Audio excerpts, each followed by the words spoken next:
Hello, everyone, and welcome again to the Frenchitivity Family as we are on leg 2 of our journey. After spending a month in Portugal, we have traveled to Athens. And before traveling to some of the surrounding islands, we decided to spend a couple days in the city. And Michelle, it's all about location, location, location, location if you want to stay in the city. And we found the perfect spot. Yeah, we stayed in an area called Plaka District, and it has a lot of historical architecture and these winding streets and restaurants and a buzz. Yeah.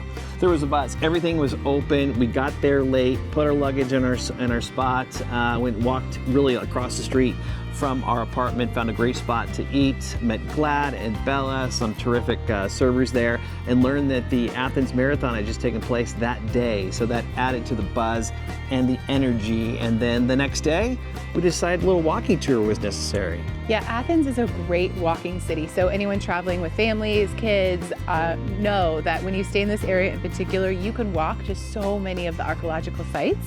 And so we thought, let's just set foot and see what we find and what we stumble upon. And wow, we really lucked out. The ruins, literally every turn you take, there's another ruin, there's another museum. It was incredibly fun, especially as you can imagine with our 7-year-old daughter. So a lot of fun to explore. And then that was our next taste. We love Greek food. I mean, we are all about tzatziki and bread and I've really been looking forward to the cuisine.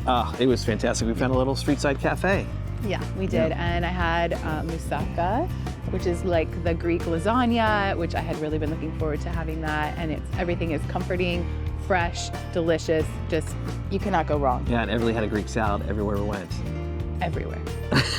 It was incredible. I mean, obviously we all shared it with her, so that was incredibly fun. And then Michelle, we had a rainy day on Tuesday, but we found something that you and Ev had experienced in LA, and you said I needed to go. What exactly was that? Tell our friends what that was. We went to the Museum of Illusion. So yes, Everly and I had explored something very similar in LA, and when we saw that this area had one as well, we're like, we have to check this out. Pouring rain, so we had a nice walk in the rain, and then Museum of Illusion has a lot to offer. So you could take pictures next to, bless you. You can take pictures next to, what do I want to say? Like set up scenes that then change the perspective. So you'll see, we'll show some pictures, and it was very cool. When somebody that was working there would take our camera or a phone, and they would take the picture because they knew how to do it. Then you get the real illusion. It was really very cool. And then also there was optical illusions there, which I grew up a huge fan of optical illusions. So it was very cool to see those,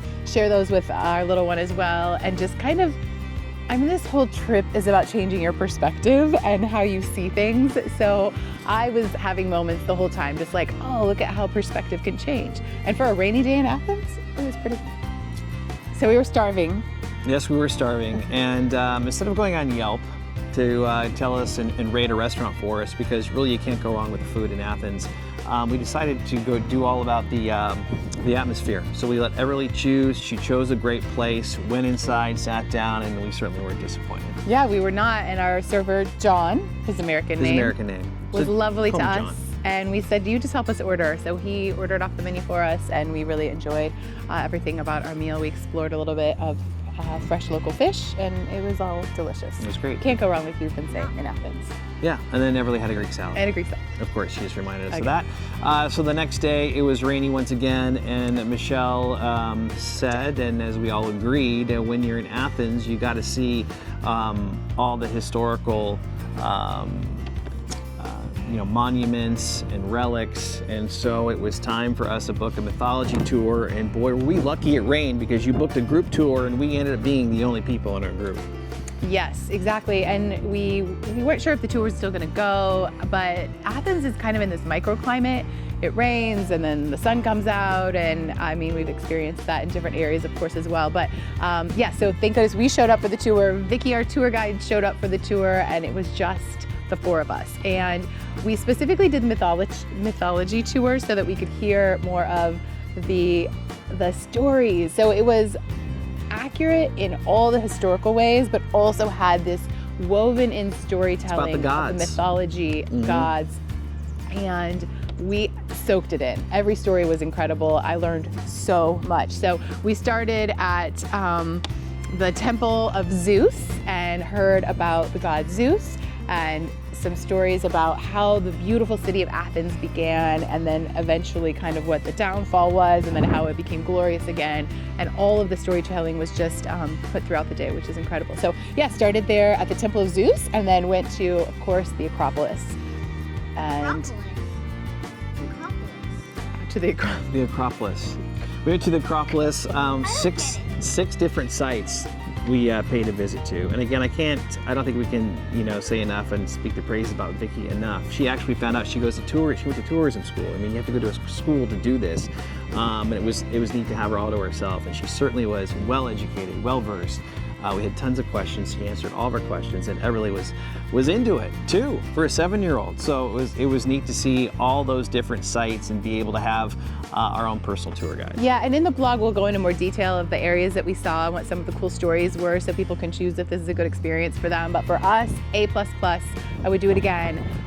Being in Athens, just getting a taste of the history of the glorious city that it was, that it is, and the people are proud. When you're an Athenian, you are an Athenian, and I learned so much. We did stop at one final restaurant where we had a meze plate that had every amazing Greek appetizers that you could have. Friendly cats starting to wander around as well. Athens is full of wildcats. Community taking care of cats. So that's something to watch out for. A lot of cats. So we had a lovely late lunch after our tour. We walked through the city again and ended up back at our apartment to pack up because it was time to head to the islands, which is what's coming up next. Thanks for joining us, and thanks for hanging in there. Everly, great job with the camera. Athens is Frenchitivity. It definitely is.